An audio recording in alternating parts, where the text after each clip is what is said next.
like great singers, people that I like, mainstream pop stars today for our generation that I think are great singers. I think Dua Lipa is a very good singer. I think Bruno Mars is a very good singer. I think Beyonce is a very good singer. I think um I also think Ariana Grande is a very good singer. So like that's just I a agree few with that. again. I I, agree with I agree yeah, with those four, but give me one or two that are not that great, but are I, actually very successful. so we talked about this. You got to give your Frank Ocean take, bro. But I just think Frank Ocean is so overrated in my opinion. I think the reason why is mostly from the Blonde album, and every time I listen to it, I always try and open up a new leaf and think, all right, you know what? Maybe this time I'm gonna feel it. Maybe this time. And I just don't feel what everyone sees in how people are thinking it's such a great album. It's one of the best albums of the 2010s and it's so emotional. And I just feel like the production is lacking. I feel like he's just whining and bitching about the same thing over and over. And it's just like I don't see the appeal. And then when he doesn't release music for however long it's been, 7 years since that album released almost, and people are still riding on the Frank Ocean train. And shout out to let's Nick Jeffco. yeah, it's just like I don't see it. I don't see what everyone else sees. So that's just my What whole album was it again? Blonde, Frank Ocean. So I'm looking down because I'm actually I don't remember really listening to it like that. So Marco, because you and I are friends now, I'm gonna spend my day listening to this entire album. And because one of the things that I realize is that my taste is a little bit different from you guys' taste because you're younger than I am. Um, and that's why I kind of laughed when you said what you said about Frank Ocean, because a lot of this shit that I hear now, I don't get it. Oh, you know what I mean? Like, and I was like, for example, you brought up Dua Lipa. Um, I think Dua Lipa is pretty good. The songs that I've heard, the songs that I play at times, "Don't Start Now" and "Levitate." Oh yeah. I think the combination with her and the baby was perfect for "Levitate."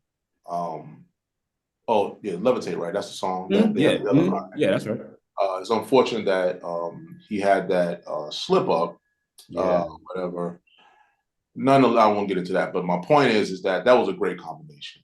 And but again, I want to also keep in mind, what you guys keep in mind is that when it comes to music, it comes down to appearance. We talked about that earlier. Dua Lipa looks very good. She's very marketable because she's got the look. So people that have $1 trillion and they want to invest their money into an artist or whatever, they're gonna put their money behind her. You know what I mean? And this is gonna disturb some people, what I'm about to say, but those same people will not put their money behind Lizzo. And it's not because Lizzo is a full-figured woman. It's because Lizzo showed her ass at a Lakers game. So you can be talented, but if you don't conduct yourself in a way, then you're going to lose opportunities. You understand what I'm saying? Just like the baby, he said something that was not appreciated. My man got blackballed, he got canceled, the whole nine.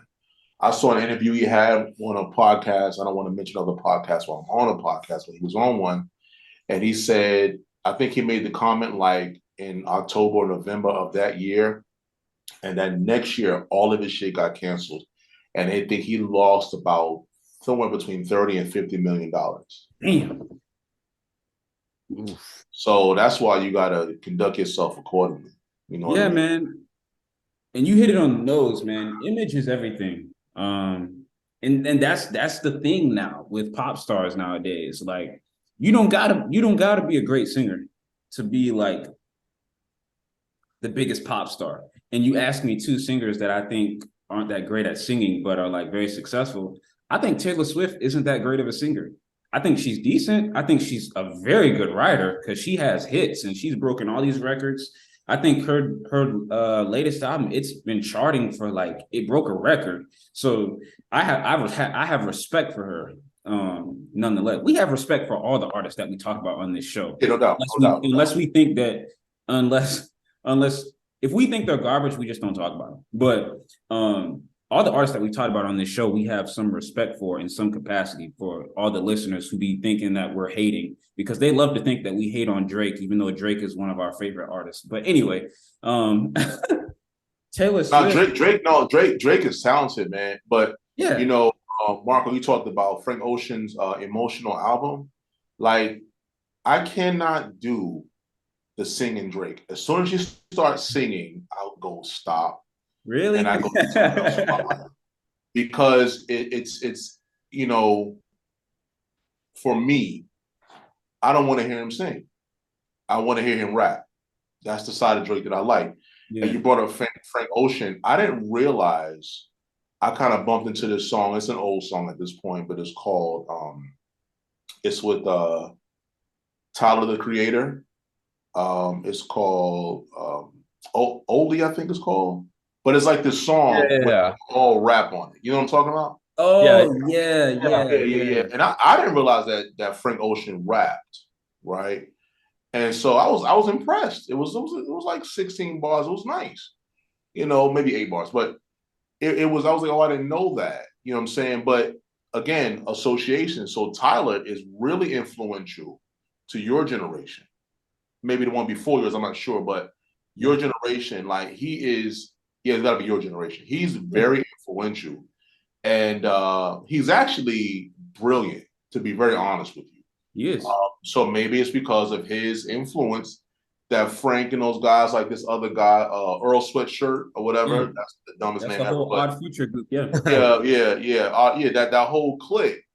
And so again, I'm definitely showing my age. The reason I think I started watching the video is because it was an homage to an older set, like in the 80s, with Queen Latifah, De La Soul, Tribe Called Quest, Jungle Brothers. They had a song called My Buddy.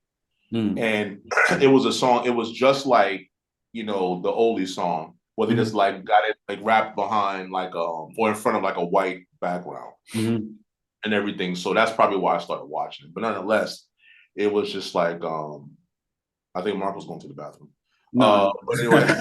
But anyway. My computer's about to die. That's all good, man. But anyway, yeah, I'm with you on that. And so that's probably why Frank is connected, because of Tyler. And it could be because Frank is a very high-ranking member of the Illuminati. Oh, yeah. man. We'll give Blonde a listen, and you'll see what I'm saying about how it feels empty. But you should have been here, man, when we had our conspiracy theory episode. I don't want to get into that because that's a whole nother wormhole. But it's a real thing, by the way. Illuminati does exist. When you listen to Frank Ocean, man, I'm gonna tell you this, because I think I can agree with you, Marco. The production on that album isn't as great as Channel Orange, in my opinion. I think Channel Orange was a little bit more musical. Blonde was more experimental. But with Blonde, I think what really stood out, at least to me, was the songwriting. And it was just different. It's not a pop album that, you know, you hear very often. So, but hey, man, to each his own. So definitely let us know what you think of that album, bro, because that'll be an interesting. Yeah, I'm gonna get into it.